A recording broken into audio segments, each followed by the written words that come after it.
On February 6, 2014, two divers cut a triangular hole in the ice at Plura, and, encased in waterproof dry suits and diving equipment, slipped into the water. 2 hours later, after the sediment raised by the first divers had been allowed to settle, 3 of their friends followed behind. The destination for all 5 men was Steinugleflaget. They were Finnish divers who knew one another from explorations they had made of the Ojamo mine, west of Helsinki.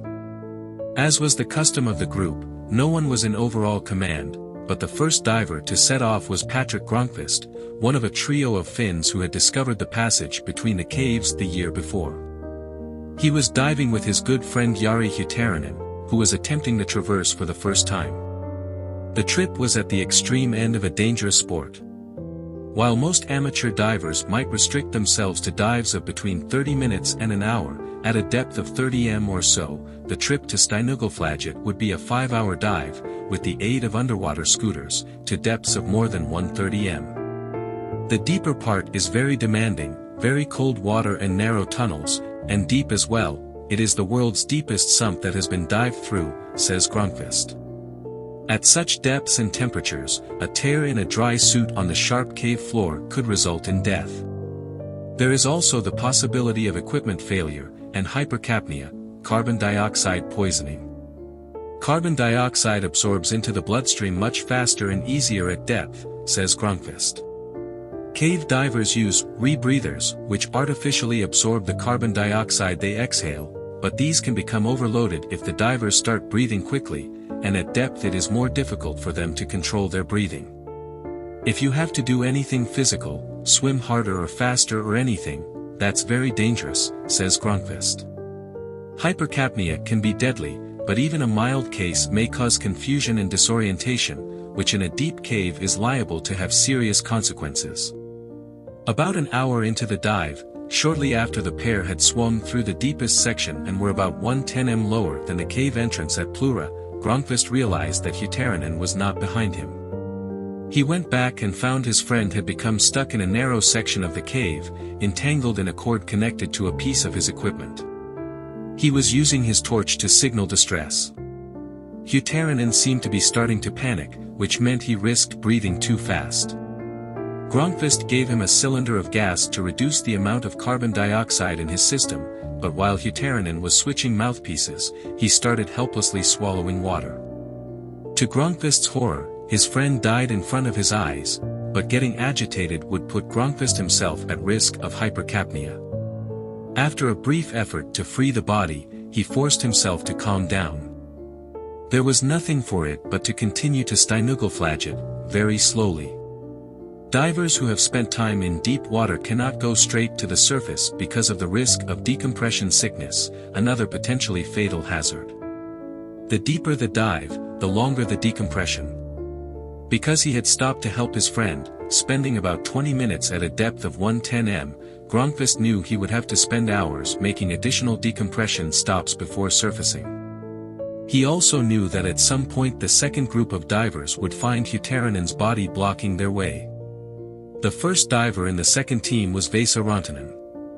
I got to that narrow place, where that first diver got stuck, and I had to decide what to do, he recalls. My options were to try to pass that dead diver, or to turn around and try to do a very long dive back, go back to the deepest section and try to survive to the surface. I decided to go forward, and that was a very good decision for me. But it took me at least 15 minutes to get past that dead diver.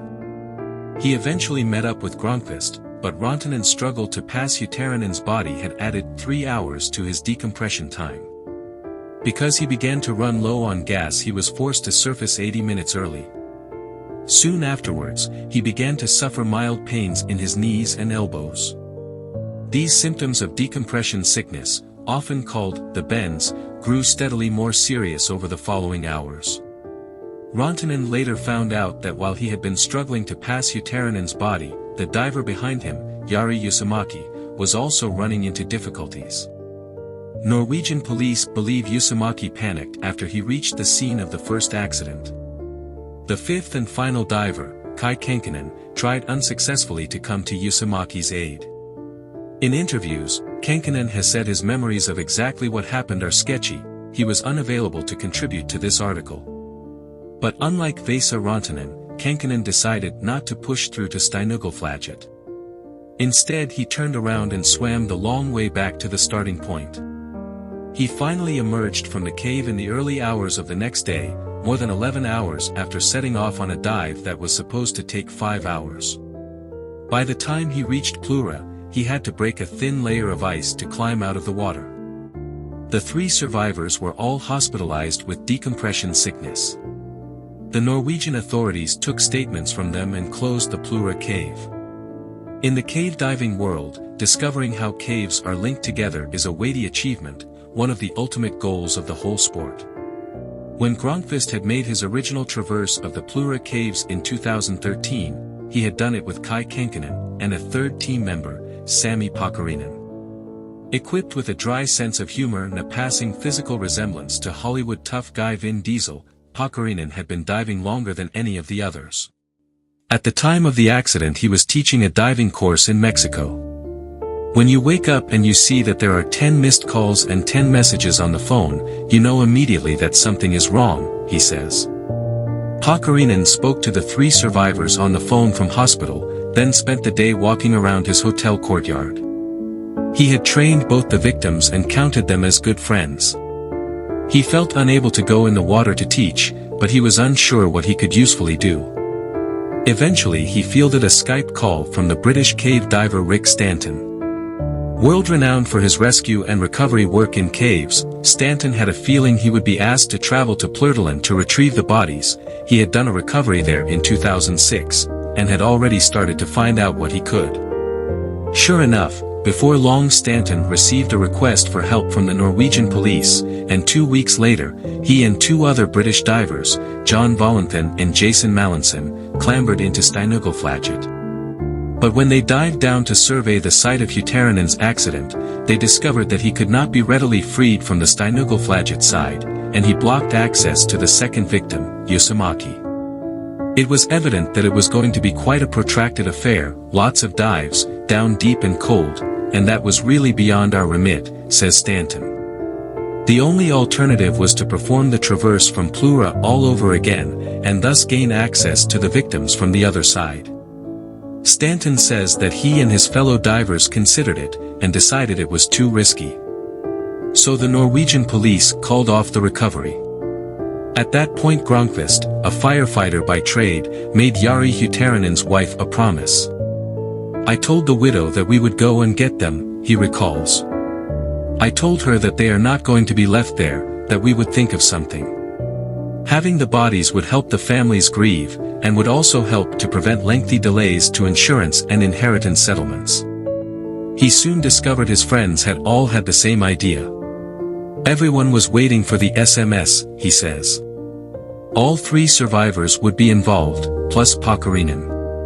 It's well known that some of the world's most challenging peaks are dotted with the remains of mountaineers whose bodies could not be safely retrieved. But Pakarinen says that leaving bodies in the Norwegian cave would have been like leaving victims of a car crash by the side of the road. It's a code that no one is left behind, he says. You always have to do your best to get your friends out, wherever they are. He and his friends also knew that there was a chance that part of Northern Europe's biggest wet cave system would remain closed to the sport forever if they failed. But the mission had to be planned in secret. If they asked the Norwegian police for permission, it was certain to be refused. They had a distinct advantage over the British rescue team. They had performed the traverse before, so felt confident they could reach the bodies from the Plura side, cut Hutarinen's body free and guide both of them to the surface. I don't say that there was no risk to us, says Pakarinen. Quite the opposite, it is one of the most challenging dives that you can do, this Plura traverse. But then again, we have the best knowledge of the place, we are the original explorers of the place, we know the place like our own pockets. But this advantage was offset by the fact that the men knew the victims they would be rescuing. How would they react when they came to the site of the accident, and had to handle their corpses? Would they become upset and breathe more quickly, or make a silly mistake that could lead to another tragedy? For this reason, Pakarinen says they tried to process all the emotional stuff in the month leading up to the rescue, so that when the time came they could focus on the task in hand, working almost like robots. A new documentary, currently on release in Finland, depicts what happened. In Diving into the Unknown, we do not see any of the divers collapsing into tears or talking emotionally about lost friends. Instead, the atmosphere is one of intense single-mindedness, as the team discuss how to maneuver the bodies through the water and preserve them until the police, notified after the fact, could come and collect them. Thanks for loving our video. Do share your thoughts and comment below on what you would love to see more in future. Till the time, stay good and happy.